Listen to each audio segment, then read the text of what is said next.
আসসালামু আলাইকুম রহমতুল্লাহি ওবরকাতুহু। সম্মানিত দর্শক, বাংলাদেশের রাজনীতি এখন কার হাতে এবং এই রাজনীতি কোত্থেকে কিভাবে পরিচালিত হচ্ছে? এটি কি ডক্টর মোহাম্মদ ইউনূসের যে সরকারি বাসভবন যমুনা, সেখান থেকে নিয়ন্ত্রণ করা হচ্ছে, নাকি বাংলাদেশের যে বঙ্গভবন রয়েছে রাষ্ট্রপতি জনাব শাহাবুদ্দিন চুপ্পু তার দপ্তর থেকে, নাকি সেনাপ্রধান জেনারেল ওয়াকারুজ্জামান তিনি আমলাতন্ত্রে যারা হর্তাকর্তা ব্যক্তি রয়েছেন এই মুহূর্তে সিভিল সার্ভিসে, জুডিশিয়ারিতে এবং অন্যান্য সার্ভিসে, তাদেরকে নিয়ে এই সরকারের পেছনে থেকে ছায়া সরকার হিসেবে সরকারের সবকিছু তিনি নিয়ন্ত্রণ করছেন। বাংলাদেশে যে ঘটনাগুলো ঘটছে, অবস্থা দৃষ্টি মনে হচ্ছে যে কারোর নিকটই একক কোনো নিয়ন্ত্রণ নেই।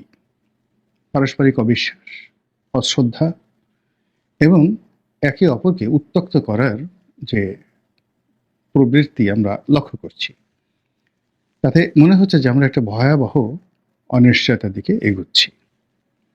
আমাদের রাজনীতির নিয়ন্ত্রণ যদি জনতার হাতে থাকতো, রাজনৈতিক দলগুলোর হাতে থাকতো, কিংবা ধরুন এদেশের যারা আমলাতন্ত্র, civil administration, military administration, anybody, মানে সুনির্দিষ্ট করে আপনি যদি বলতে পারতেন যে ওই লোকের হাতে ক্ষমতা রয়েছে এবং তিনি সবকিছুর জন্য দায়ী এবং তাকে জবাবদিহির আওতায় আনা হবে এবং আগামী দিনে তার ভালো কাজের জন্য তাকে পুরস্কৃত করা হবে, মন্দ কাজের জন্য তাকে তিরস্কার করা হবে, এরকম একটা সিঙ্গেল মানুষ শেখ হাসিনার পতনের পর এখন পর্যন্ত খুঁজে পাওয়া যায়নি।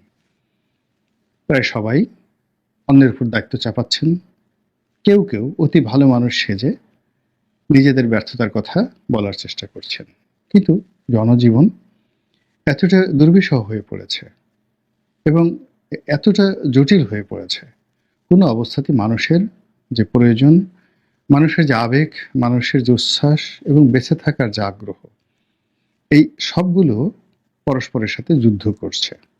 ফলে মানুষের অকাল মৃত্যু হচ্ছে, অকাল বার্ধক্য হচ্ছে, আমাদের যে জাতীয় উৎপাদন সেটি ব্যাহত হচ্ছে এবং যেটিকে বলা হয় রিপ্রোডাক্টিভ হেলথ। এমনকি সন্তান ধারণ করার জন্য একটা নারীর যে মন মানসিকতা দরকার বা সন্তান উৎপাদনের জন্য একটি পুরুষের যে সক্ষমতা দরকার, এটিকে বলা হয় রিপ্রোডাক্টিভ হেলথ। এই জিনিসটিও অর্থনীতির সূত্র অনুযায়ী ক্রমশ নিঃশের দিকে যাচ্ছে। ফলে আপনি গত 6 মাসে যদি গর্ভধারণের ইতিহাস দেখেন, সন্তান প্রসবের ইতিহাস দেখেন এবং নবজাতক যারা রয়েছেন তাদেরকে মূল্যায়ন করেন, আপনি দেখবেন যে আমাদের এই সমাজের যে ক্ষতচিহ্ন সব কিছুই প্রতিটি নরনারীর জীবনে, নবজাতকের জীবনে একেবারে রীতিমতো দগদগে ঘা হয়ে বিরাজ করছে। এই যে সুনির্দিষ্টভাবে একটি রাজনীতি কারো হাতে না থাকা এবং কোনো পক্ষেরই অ্যাবসলিউটলি দায়িত্ব নিয়ে কথা না বলা, দায়িত্ব এড়িয়ে যাওয়ার প্রবণতা এবং সবার মধ্যে সেই ডক্টর মোহাম্মদ ইউনূস থেকে শুরু করে ছাত্র জনতা, আওয়ামী লীগ, বিএনপি, জামাত সকলের মধ্যে অনিশ্চয়তা, তারপর অবিচার, অনাস্থা এবং রাতের অন্ধকার, এই ভয়গুলো এতটা প্রবল হয়ে পড়েছে কেউ কাউকে বিশ্বাস করতে পারছে না। সবার মধ্যেই একটা কৃত্রিমতা দেখা দিয়েছে। আর যখন এরকম একটা পরিস্থিতি তৈরি হয়, তখন সঙ্গত কারণে প্রথম যে সুযোগটি যারা নেয় তারা হলো বিদেশি শক্তি।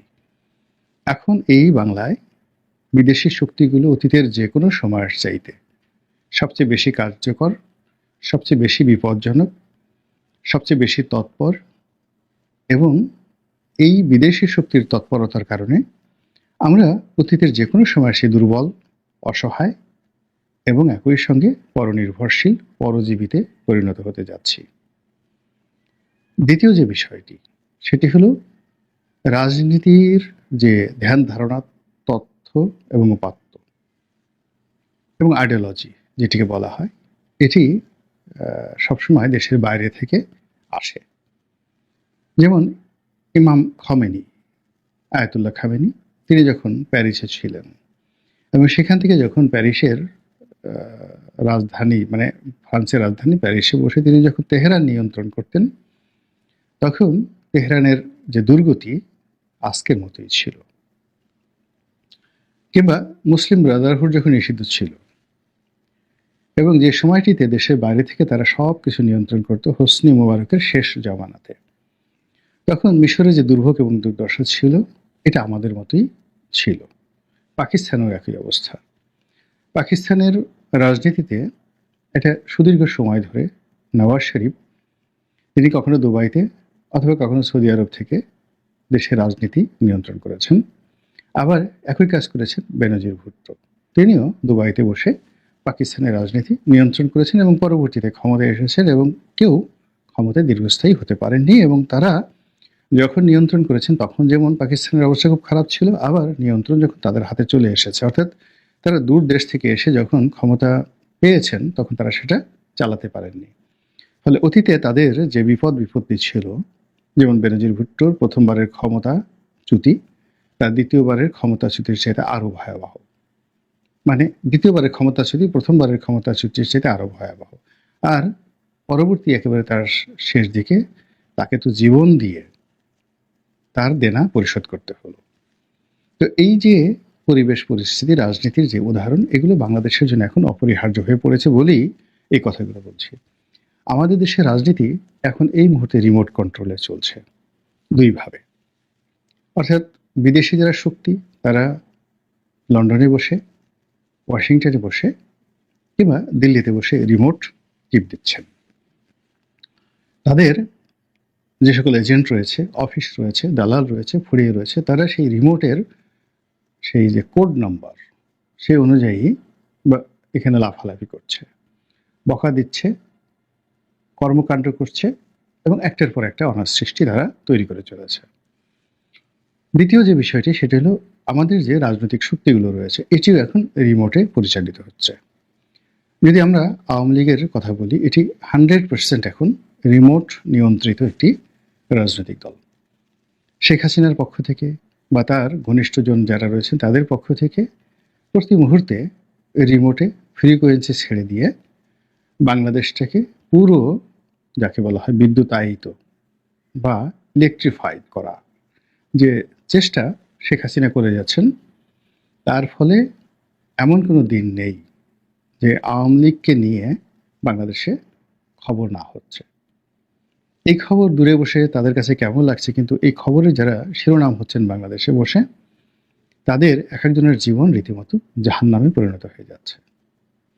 দ্বিতীয় যাদের কথা বলবো সেটা হলো বিএনপি। এখন বিএনপির চেয়ারপারসন বেগম খালেদা জিয়া এবং জনাব তারেক রহমান দুজনই লন্ডনে রয়েছেন এবং বেগম খালেদা জিয়া 18 সালের পর থেকে দীর্ঘদিন তিনি কারাভোগ করেছেন। তো তখন মূলত কার্যত তিনি অসুস্থ ছিলেন এবং এখন অসুস্থতা এবং বার্ধক্য দুটোই তাকে বলতে গেলে একটি মনুমেন্টে পরিণত করেছে, একটি ইনস্ট্রুমেন্টে পরিণত করেছে, একটি আবেগে পরিণত করেছে। অর্থাৎ তিনি ঐক্যের একটা প্রতীক, সম্মানের একটা প্রতীক, মর্যাদার একটি প্রতীক। কিন্তু এর বাইরে ইফেক্টিভ ওয়েতে লিডারশিপ যেভাবে তিনি 80-র দশকে 90-র দশকে পরিচালনা করেছেন ওটি এখন আসলে কোনো অবস্থাতেই সম্ভব নয়। ফলে 2018 থেকে দলের নেতৃত্ব মূলত তারেক রহমান সাহেবের হাতে এবং তিনি সেই কাজটি করে যাচ্ছেন রিমোটের মাধ্যমে দূর থেকে। তার দলের যারা লোকজন রয়েছেন তাদের আনন্দের সীমা নেই, খুশির সীমা নেই। তারা এখন কেউ বলার চেষ্টা করছে যে তাদের নেতা এতটা পুত পবিত্র, মানে সেই পুত পবিত্রর নাম অজু ছাড়া নেওয়া যাবে না। কথাটা বলে ফেলা হয়েছে, সরি বলা হয়েছে, তারেক রহমান সাহেব নিজে বিব্রত হয়েছেন, ডাজ নট ম্যাটার। কিন্তু এই ধরনের ভাষা ব্যবহার করে মূলত তারেক রহমানকে তুষ্ট করার জন্য এই দলের মধ্যে রীতিমতো ছুটোছুটি শুরু হয়ে গেছে। এখন এই যে তিনি এমন পবিত্র যে তার নাম অজু ছাড়া উচ্চারণ করা যাবে না। আল্লাহর নাম যেখানে আমরা বাথরুমে বসে নিতে পারি, রাসূলের নাম মুহাম্মদ রাসূলুল্লাহ সাল্লাল্লাহু আলাইহি ওয়াসাল্লাম এই কথাটা বলতে অজুর দরকার হয় না। জিবরাইলের নাম নিতে, ইসরাফিলের নাম নিতে, এমনকি আজরাইলের নাম নিতে অজুর দরকার হয় না। পবিত্র কালামে পাক, কালামে রব্বানি, মাযহাবগুলোর মধ্যে এটা নিয়ে বিতর্ক রয়েছে। এক গ্রুপ বলছেন যে এই পবিত্র গ্রন্থটি স্পর্শ করার জন্য শরীরে অজু থাকা দরকার। অন্য গ্রুপ বলার চেষ্টা করছেন যে না, অজু ছাড়াও এটা স্পর্শ করা যাবে এবং তেলাওয়াত করা যাবে। তো এই যদি হয় কালামে রব্বানির অবস্থা, এই যদি হয় মহান আল্লাহ রাব্বুল আলামিনের অবস্থা, তো সেখানে জনাব তারেক রহমানের যারা কর্মী রয়েছেন তারা তাকে কোথায় নিয়ে গেছেন, এবং এটি এই রিমোট কন্ট্রোল রাজনীতির একটা বিষবৃক্ষ। সেটা কিভাবে, এটা আবার আলাদাভাবে বলতে হবে। অর্থাৎ যে নেতা বলেছেন তার সঙ্গে তারেক রহমান সাহেবের ফ্রিকোয়েন্সি এবং তারেক রহমান সাহেবের সঙ্গে জনগণের ফ্রিকোয়েন্সি, এই সব মিলিয়ে এখানে একটা আবহাওয়া তৈরি করে ফেলেছে। তৃতীয় যে গ্রুপটি এই মুহূর্তে রয়েছে, স্পষ্টতই এখানে দেশের বাইরে অনেক সাংবাদিক রয়েছেন, ইউটিউবার রয়েছেন, তাদের একটা বিরাট প্রভাব রয়েছে এই মুহূর্তে বাংলাদেশে, সরকারি দপ্তরগুলোতে, বেসরকারি দপ্তরগুলোতে, এবং এর মধ্যে এক নম্বরে রয়েছেন জনাব পিনাকি ভট্টাচার্য। জুলকারনাইন শাহের থেকে শুরু করে তাসনিম খলিল, কনক সরোয়ার, ওনাদের দাপটও কোনো অংশে কম নয়। এর বাইরে বিদেশি যারা গণমাধ্যম রয়েছেন, আল জাজিরা রয়েছেন, সিএনএন রয়েছে, নিউ ইয়র্ক টাইমস রয়েছে, তাদেরও একটা ব্যাপক ভূমিকা এই মুহূর্তে বাংলাদেশে কাজ করছে, এবং পুরোটাই পরিচালিত হচ্ছে রাষ্ট্রশক্তির প্যারালাল, রাজনৈতিক শক্তির প্যারালাল বা সামন্তরাল, এবং ক্ষেত্র বিশেষে বাস্তবতার বিরুদ্ধে। এই যে শক্তিগুলো, আপনি এটা আমাদের সমাজকে কিভাবে ক্যান্সার আক্রান্ত করে ফেলছে। আপনারা সবাই জানেন যে আমাদের দেশে যে মোবাইল টাওয়ারগুলো রয়েছে, এইগুলো এই রিমোট পরিচালনা করার জন্য যে ফ্রিকোয়েন্সি লেনাদেনা করে এক টাওয়ার থেকে আর এক টাওয়ার, মোবাইল থেকে টাওয়ার ইত্যাদি, এবং এইগুলো এই সমাজে, রাষ্ট্রে, আকাশে বাতাসে রেডিয়েশন ছড়ায়। আপনি যখন মোবাইলে কথা বলেন বা মোবাইল দেখেন, আপনার নিজের অজান্তে সেই রেডিয়েশন আপনাকে আক্রান্ত করে। তো রিমোট, সব রিমোটেরই কতগুলো সমস্যা রয়েছে, সেটা টেলিভিশনের রিমোট বলেন, ফ্রিজার, এসি বা মোবাইলের রিমোট বলেন, সব রিমোটেই একটা করে সমস্যা থাকে, ফ্রিকোয়েন্সি সমস্যা এবং রেডিয়েশন সমস্যা। তদ্রূপ রাজনীতি যখন রিমোটে পরিচালিত হয়, তখন সেখানেও রাজনীতির রেডিয়েশন আছে, রাজনীতির ক্যান্সার আছে, সেখানে ফ্রিকোয়েন্সি আছে, ইত্যাদি আরও অনেক কিছু। কাজেই আমাদের এই যে রাজনীতির যে এখন নব্য জটিলতা, সেই জটিলতায় আগামী দিনে আমাদেরকে কোন জায়গাতে নিয়ে যায় সেটাই এখন দেখার বিষয়। মহান আল্লাহ রাব্বুল আলামিন আমাদের সবাইকে হেদায়েত দান করুন এবং হেফাজত করুন। আসসালামু আলাইকুম ওয়া রাহমাতুল্লাহি ওয়া বারাকাতুহু।